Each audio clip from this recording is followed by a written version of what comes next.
Fakta baru terungkap ternyata sebelum insiden penembakan sabung ayam, Kapolsek Musianto dan Pelto Lubis berteman baik. Keduanya pun diduga saling mendapatkan keuntungan dari judi sabung ayam tersebut. Hal ini bermula dari akun TikTok @satria6_ beredar info yang berisikan soal insiden 3 polisi yang tewas tertembak imbas jatah setoran.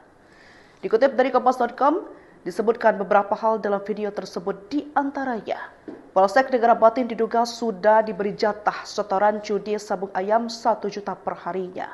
Selain itu ada tambahan uang bensin, uang rokok, dan lain-lain sehingga total setoran mencapai 2,5 juta per hari. Namun mereka diduga meminta setoran ditambah menjadi 20 juta rupiah per hari. Anggota TNI yang diduga mengelola lokasi judi sabung ayam tidak mampu menyanggupi permintaan tersebut, sehingga Kapolsek disebutkan mengancam akan membawa pasukannya menggerebek lokasi perjudian tersebut. Ternyata hal itu pun sudah diketahui oleh Kepala Penerangan Kodam atau Kapendam 2 Sriwijaya Kolonel Eko Syahputra Siregar. Ia pun menyebutkan hubungan Kapolsek Negara Batin, Ajun Komisaris Anuberta Lusianto dan Komandan Pos Ramil Negara Batin, Pelto Lubis sangat baik dan sama-sama mengetahui ada judi sabung ayam di wilayah mereka.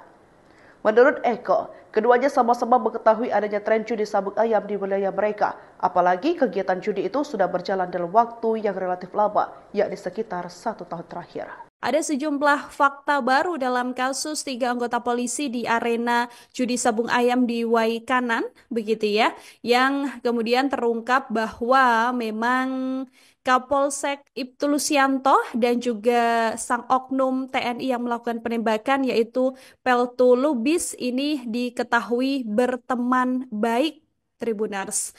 Keduanya juga diketahui kerap bertukar informasi. Hal ini disampaikan oleh Kepala Penerangan atau Kapendam 2 Sriwijaya, Kolonel Infantri Eko Syahputra Siregar. 3 anggota polisi yang gugur setelah penembakan dalam kasus judi sabung ayam di Waikanan ini diketahui meninggal dunia karena ditembak oleh 2 oknum anggota TNI. Kolonel Infantri Eko Syahputra ini mengatakan bahwa dirinya sudah mengetahui isu ini dari sejumlah unggahan di media sosial.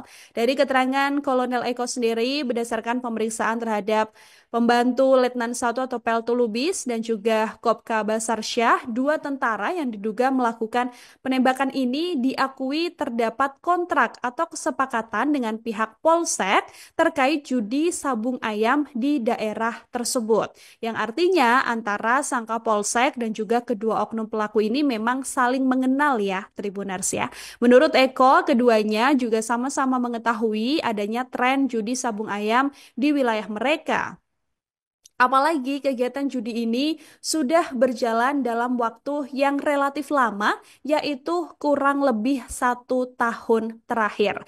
Judi sabung ayam ini diketahui memiliki daya tarik yang tinggi karena memang nilai profitnya yang cukup menggiurkan ya, Tribuners ya. Sehingga informasi soal judi sabung ayam ini juga pasti sudah sampai ke Polsek dan tidak mungkin ada profit yang diambil begitu. Dari keterangan Eko juga diperkuat dengan pernyataan Asisten Intelijen Kasdam 2 Sriwijaya, Kolonel Infantri Yogi Muhamanto, yang mana beliau menuturkan hubungan antara Kapolsek Negara Batin Ajun Komisaris Anumerta Lusianto dan Komandan Pos Ramil Negara Batin Pelto Lubis ini sangat baik dan sama-sama mengetahui ada judi sabung ayam di wilayah mereka. Menurut Yogi, setiap ada jadwal gelanggang sabung ayam, Pelto Lubis ini juga selalu memberitahukan kepada Lusianto.